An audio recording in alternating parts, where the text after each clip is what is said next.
wasn't too long ago, just a few months ago, that a couple of puppies ended up living in my garage. They didn't just show up there. We found them and brought them into the garage. And then what happened was, because they had not been used to being around people, well, you know the garage is pretty hot. So we left some of the windows open and put fans in there and brought coolers in. But these little devil of dogs, they, in the middle of the night, they actually climbed up on a chair in the garage and jumped through the open window and ran off. And then, when we found out, well, first thing we did, we searched the garage. Like your garage, there's a lot of places a dog could hide. Yeah. Then we found they weren't really in the garage, and we circled around and looked around the backyard, the front yard, the neighbor's yards. We walked around. No puppies. Then, like you would do, we got in the car, started driving the streets. No puppies. We put out a few signs, asked the neighbors, have you seen these puppies? Oh yeah, we saw them, they're heading this way, and we followed down there, couldn't find them. Finally, we just walked these long power line green belt in hopes that maybe we walked farther and farther, just kept walking. Where are the dogs? Couldn't find them.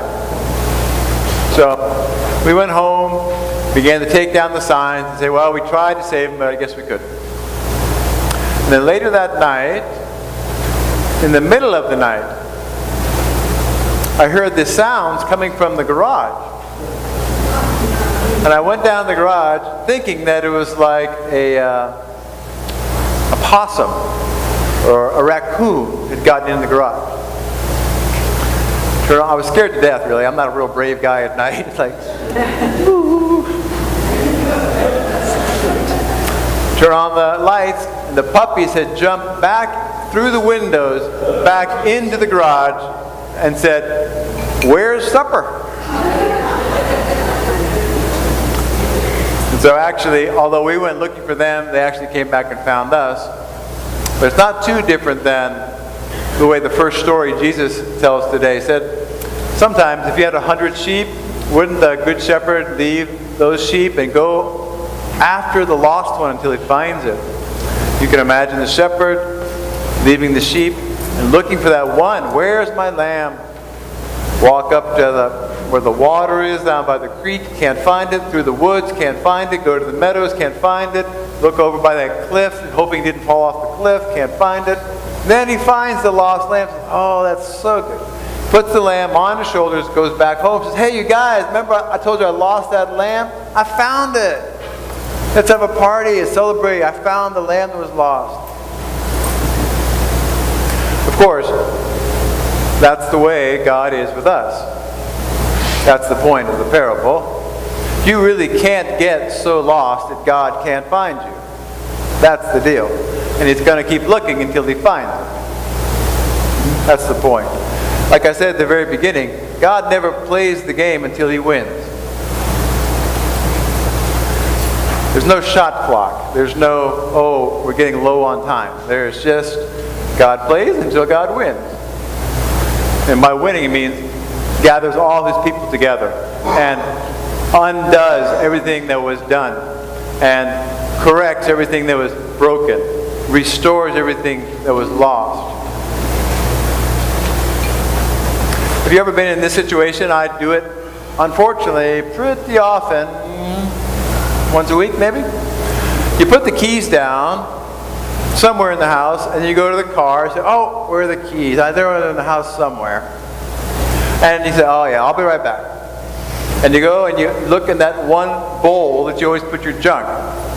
Every time you come in the house, you dump your junk into a bowl or something like that. There's a place, a key holder, a rack, but it wasn't there.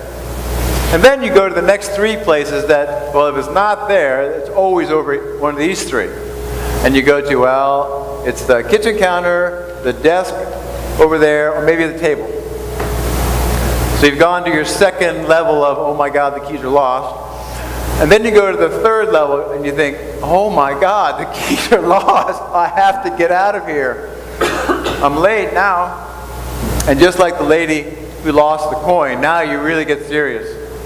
And you try to retrace your steps. What was I doing right before I went to the car?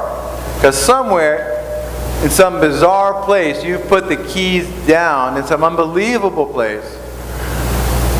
While you were getting that can of soup out of the pantry and you left the keys in the pantry? What? Well, maybe. Or you went to the freezer and got out that thing of ice cream. Oh, now the keys are in the freezer. Isn't that clever? Or they're somewhere in that garage that even the dogs could get lost in. It's like, oh my God, if I have to go through the entire garage, this is going to take forever. But you begin to look everywhere.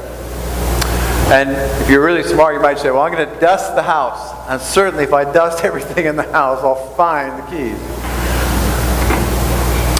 Well, to be honest with you, that happened about 2 weeks ago, and we still don't have the keys yet. But it's a great story. And I think we're going to find the keys. You tell yourself, look, I drove the car here. I know the keys are here. But Jesus tells a similar parable for his time. He says, look, if you had 10 silver coins, you'd look pretty hard if you lost that one. You went back and counted the coins, you're down to 9, and you go, where did I drop the coin? Oh my God, I've got to find this. So she looks all over the house, she lights a lamp, and goes, where is that coin? And she says, forget it, the lamp, I'm going to go for the broom. And I'll sweep the entire house. It's somewhere on that floor, I'm going to find it. And then she finds it over in the corner, covered up with little dust. Oh, thank God, I lost about 1/10 of my income there, and I found it. Calls her friends up and says, hey, remember that coin? I got it. And the parable says, there's more joy in the angels of heaven over one sinner who finds his way back to God and who God finds after sweeping the house than over all the people who never left. There's really nothing you can do when God is looking for you. And God is always looking for you. You can't get so lost that God can't find you. You might be lost to God. God is never lost to you.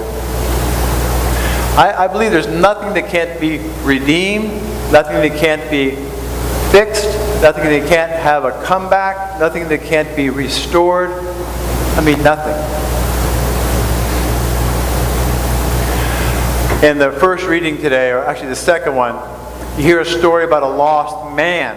Not a coin, not a sheep, but a man. Paul says when he writes the letter to Timothy, he says, you know what? I am the foremost of sinners. Number one. We're number one, but Paul says I'm number one when it comes to sinners. Because he says, I used to blaspheme God. I used to persecute Christians. I was a man of extreme violence. And he was. I debated whether to say this out loud in a sermon. Paul was a real son of a... You know what I'm saying? He was. He was a bad dude. Then, God finds him. Paul was not lost to God. And God redeems, reshapes, restores, corrects, and brings him back, essentially from the dead. He becomes the person who writes about 3/4 of the New Testament. He becomes the number one apostle to the Gentiles. He becomes a saint of the church after his life had just been a disaster. Very religious, but a disaster. A long time ago, it seems now I'm about 55-ish, almost 56. Back when I was about 30 or so, and I was going to school, I was in seminary, and I used to think to myself, I'm a pretty smart guy. I have self-awareness or something, I know things about relationships, and I'm pretty determined. If I put my mind to something, I can pretty much guarantee I'm going to finish it. So put those two things together, I said to myself, when I would see other people who were divorced, I said, I certainly will not be like that. Well, now I'm 55 plus. I've been divorced twice. And now God has helped bring that back from the dead. There's really nothing God can't really fix in the long run.